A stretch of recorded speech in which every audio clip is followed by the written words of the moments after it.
Guys, good morning. Sabi niya, wag daw magkain ng madami. Ano kayang tawag dito? Ayan, papalaman ko sa tinapay.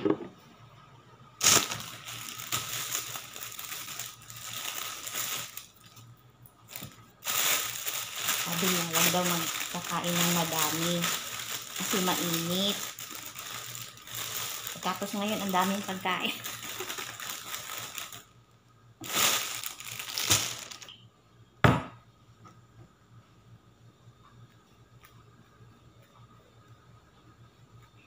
Yan, first, palaman na natin ng kanilang sala.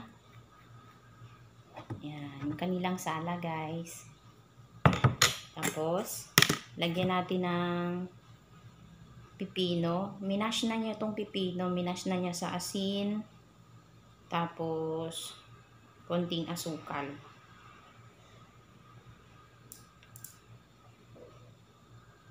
Sabi niya, wag daw.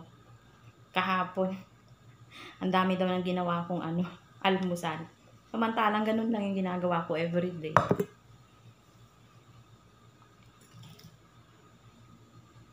Yan. Ayun sa kanya. Ako bawal karne. Itlog lang ako.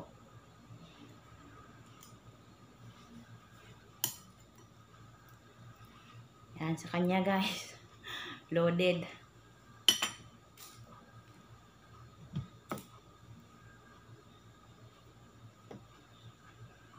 Yan ang kanyang breakfast. Yan ang kanyang breakfast, guys. Breakfast ng amo ko. Sabi niya, ayaw daw niya kumain ng madami. Ano kayang tawag dito?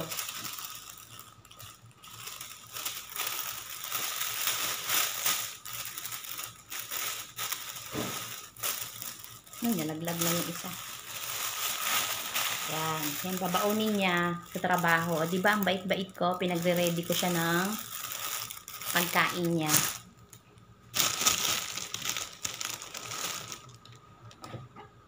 Ito naman yung sa amo ko lalaki.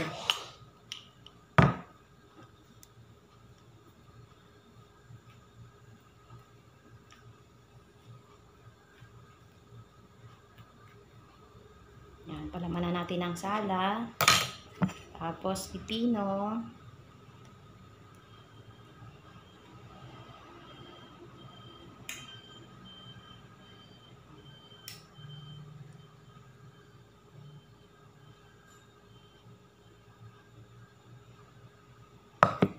Tapos manok din sa kanya. Ito sa kanya na lang. Yan.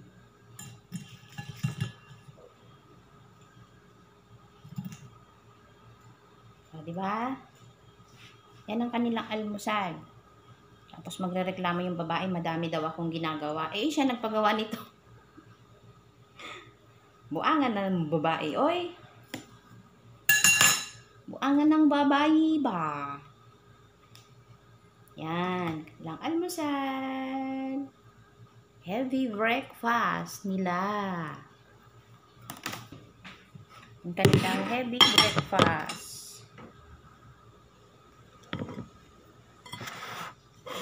Heavy na breakfast nila. Ito naman sa batang lalaki.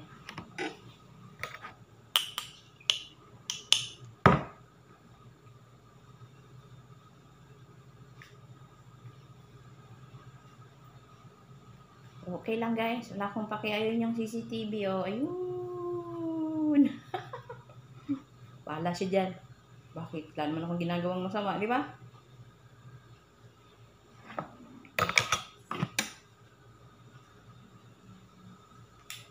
Batang lalaki, huwag natin lagyan ng maraming pipino. Kumakain siya pero yung sakto lang. Hindi naman madami. Tapos yung sa batang lalaki, ano ko nga ito, combine ko to kasi kawawa naman yung sa batang babae. Ang pangit yung sa kanya. Yan.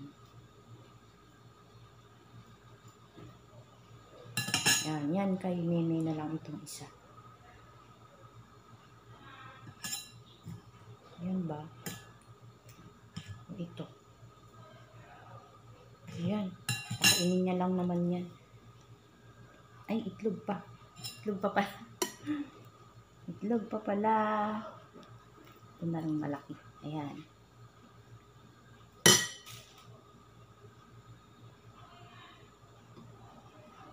Ayan. Dadan! Kanilang breakfast.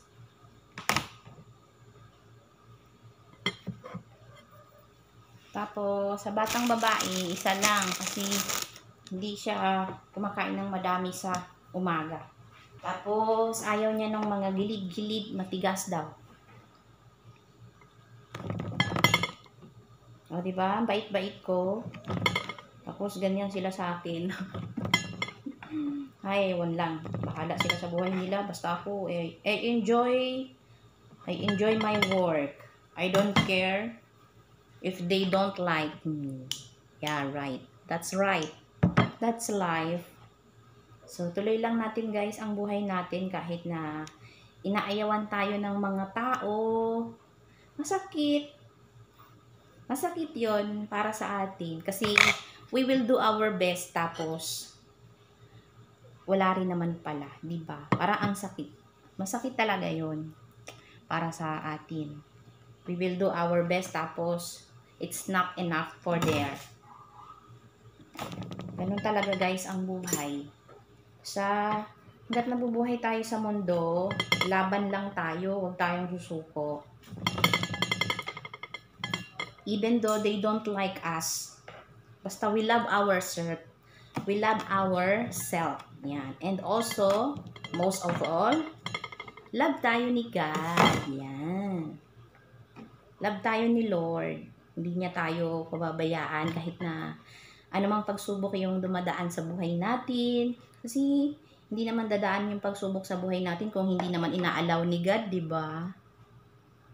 So, Lord allow the trials in our life because He knows that kaya natin.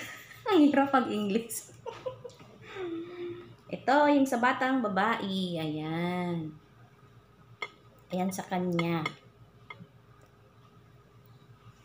Oh, may isa pang natira. Ilagay ko na lang dito sa batang lalaki. Yan, isiksik ko dito sa kanya. Wait. Ayan, isiksik ko sa kanya.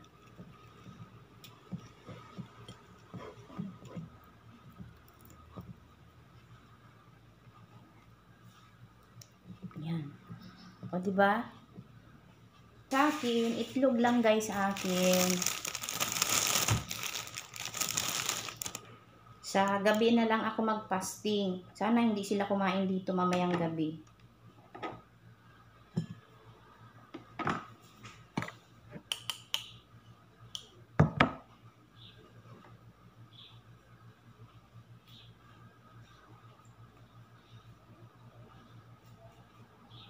O, diba? Sabi ng babae, wag daw magkakain ng madami. Ano kayang tawag dyan? Tingnan mo nga. O, diba? Hindi ba heavy breakfast yan? Yung ginawa ko kahapon, tampin lang yun. Hindi naman heavy yun ah. Sakit talaga ng galit niya sa akin guys. Di ko maintindihan. Ginagawa ko naman yung trabaho ko dito.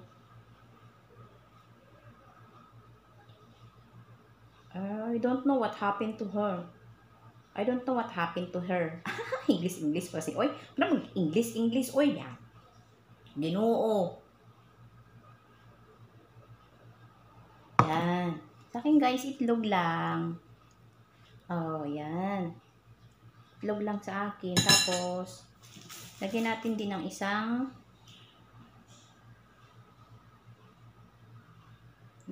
cheese. Nagkadikit-dikit ang cheese, my God. Yan. Ito lang kay Ate Vance. Good morning. Yan, ang ating healthy breakfast for tonight, for today. Yan. Okay na guys, till next video. Thank you for watching.